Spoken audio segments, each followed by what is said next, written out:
"A most charming and respectable lady," whispered Koroviev. "I commend her to you, Madame Tofana. Extremely popular among young, lovely Neapolitans, as well as the ladies of Palermo, especially those of them who had grown weary of their husbands."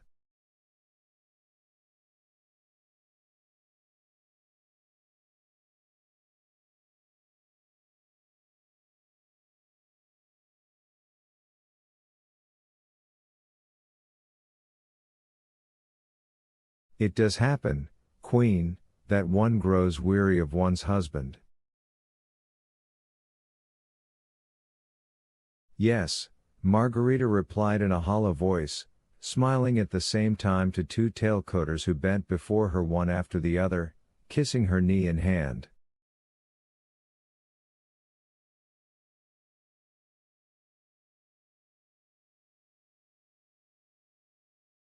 And so, Koroviev managed to whisper to Margarita and at the same time to cry out to someone, "Duke, a glass of champagne?"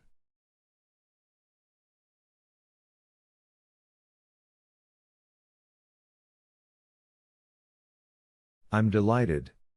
Yes, so then, Madame Tofana entered into the situation of these poor women and sold them some sort of water in little vials.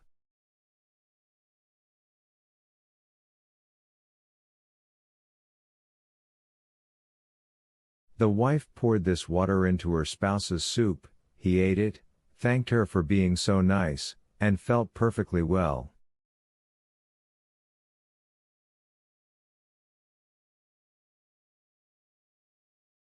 True, a few hours later he would begin to get very thirsty, then go to bed, and a day later the lovely Neapolitan who had fed her husband's soup would be free as the spring breeze.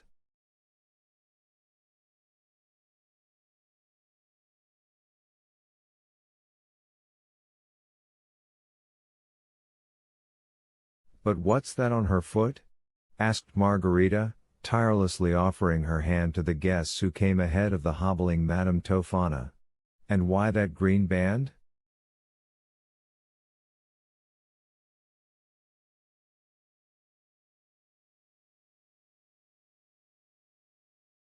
"A withered neck?" "Delighted, Prince!" cried Koroviev, and at the same time whispered to Margarita, "A beautiful neck, but an unpleasantness happened to her in prison."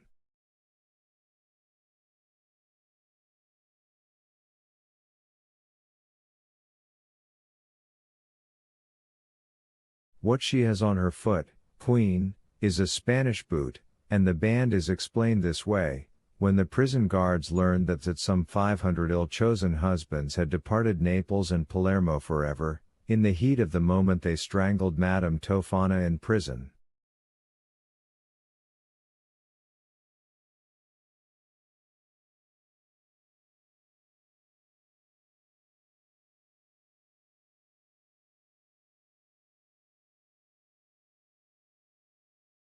"How happy I am, kindest Queen, that the high honor has fallen to me," Tofana whispered nunnishly, trying to lower herself to one knee. The Spanish boot hindered her.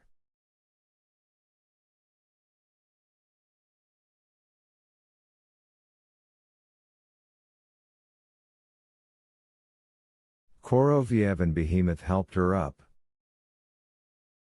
"I'm very glad," Margarita answered her, at the same time offering her hand to others.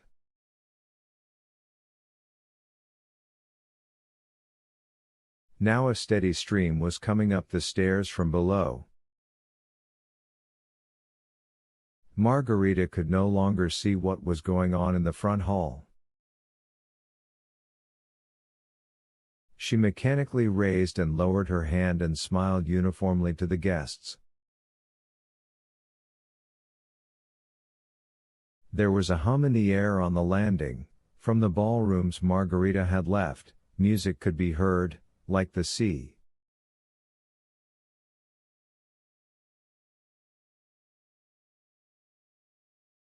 "But this one is a boring woman," Koroviev no longer whispered, but spoke aloud, knowing that in the hubbub of voices no one would hear him. "She adores balls, and keeps dreaming of complaining about her handkerchief.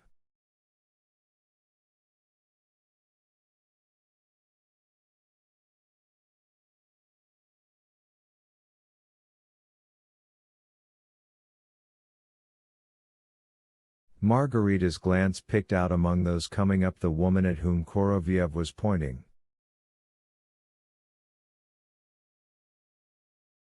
She was young, about 20, of remarkably beautiful figure, but with somehow restless and importunate eyes.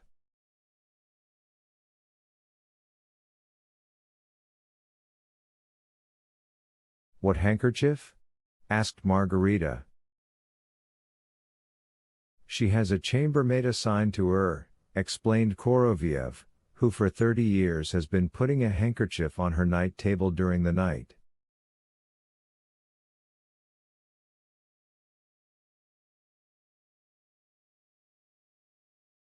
She wakes up and the handkerchief is there.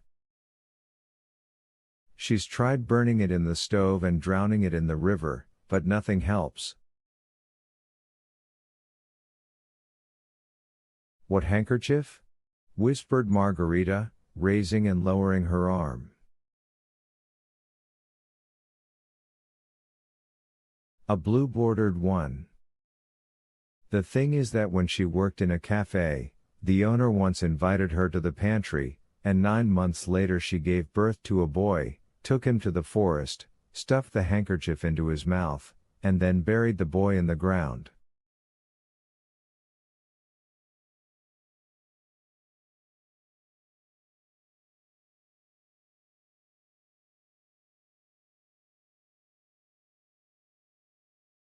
At the trial she said she had no way of feeding the child." "And where is the owner of the cafe?" asked Margarita. "Queen," the cat suddenly creaked from below, "what, may I ask, does the owner have to do with it?"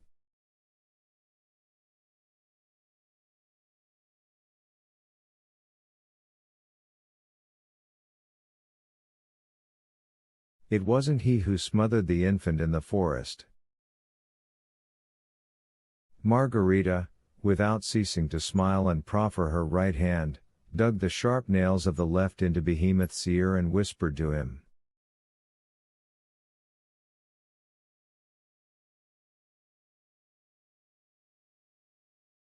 "If you, scum, allow yourself to interfere in the conversation again."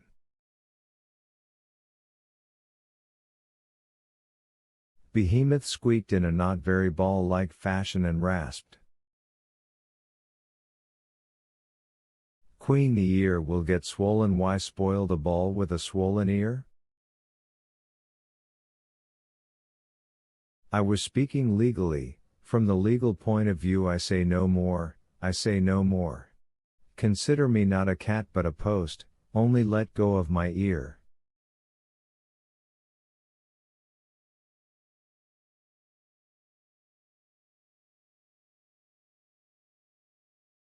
Margarita released his ear, and the importunate, gloomy eyes were before her.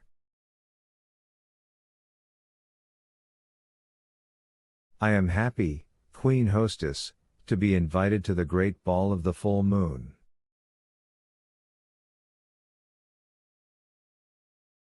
"And I am glad to see you," Margarita answered her, "very glad."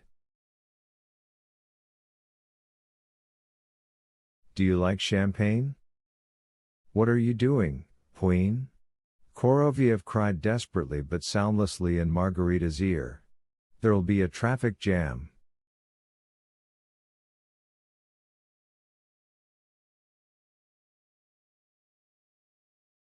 "Yes, I do," the woman said imploringly, and suddenly began repeating mechanically, "Frida, Frida, Frida."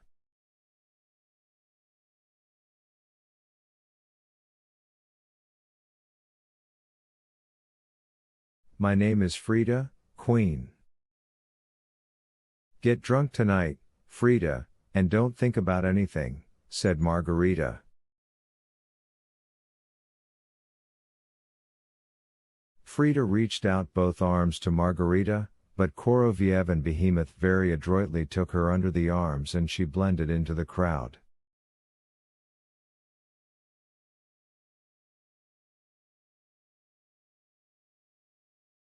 Now people were coming in a solid wall from below, as if storming the landing where Margarita stood.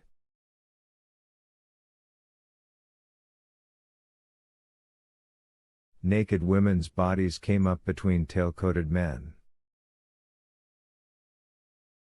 Their swarthy, white, coffee bean-colored, and altogether black bodies floated towards Margarita.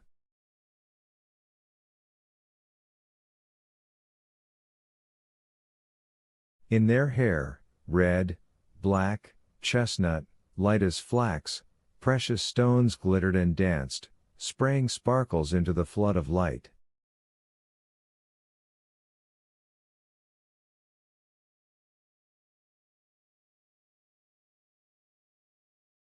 And as if someone had sprinkled the storming column of men with droplets of light, diamond studs sprayed light from their chests.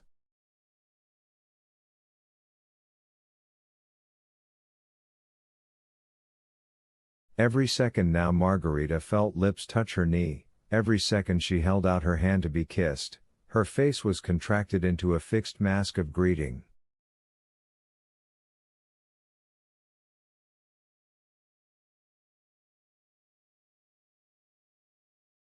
I'm delighted, Koroviev sang monotonously, we're delighted, the Queen is delighted.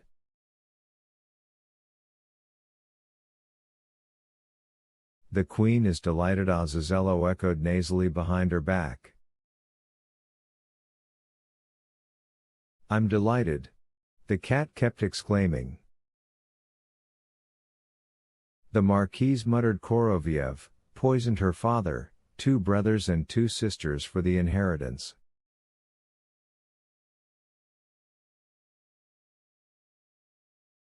The Queen is delighted. Madame Minkin, ah, what a beauty. A bit nervous. Why bum the maid's face with the curling irons?